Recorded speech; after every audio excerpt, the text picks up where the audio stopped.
Hello everyone, so এখন বেরিয়ে পড়েছিলাম, বাজে 7টা। অ্যান্ড বাইরে অনেক বৃষ্টি পড়ছে। অনেকক্ষণ থেকে ওয়েট করেছিলাম, 1 ঘন্টা থেকে কি বেরোবো বেরোবো, বাট বৃষ্টিটা জোরেই হচ্ছিলো, কমছিল না। তো ভাবলাম যে বেরিয়েই যাই। সো আধা রাস্তার থেকে তো বৃষ্টিটা দেখছি আস্তে আস্তে বাড়ছে। এবার ভিজলে আর কি করবো, ভিজবো। ছাতাটা আনতে ভুলে গেছি আজকে।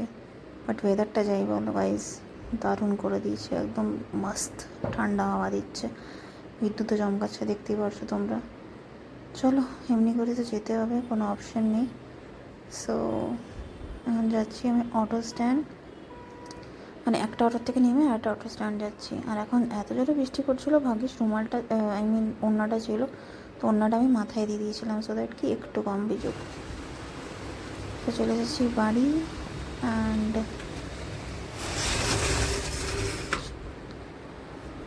ঘরে জাস্ট ঢুকেছি, আর মানে কিছুক্ষণের জন্য ঢুকেছিল, মুষলধারে বৃষ্টি পড়ছে। মানে ভাগ্যিস ঘরে ঢুকেছিলাম। আর কি মাথার এসে আমি ছাতাটাকে আজকেই ছেড়ে গেছি ঘরে, ব্যাগ থেকে বার করে রেখে দিলাম। ভারী লাগছে, থাক ঘরে, কাশ নিয়ে যেতাম। ভিজেছি, যদি সর্দি লাগে না, মা কেলাবে আমাকে ওখান থেকে ফোনে। সো চলো, আবার দেখা হচ্ছে নেক্সট ব্লগে। আর আজকের জন্য অনেক টায়ার্ড হয়ে গেছি। আজ তোমার সাথে একটা রেসিপি শেয়ার করব, নিশ্চয়ই দেখো। আর ভালো লাগলে নিশ্চয়ই ট্রাই করো। So yeah, tata, bye bye, take care, love you all.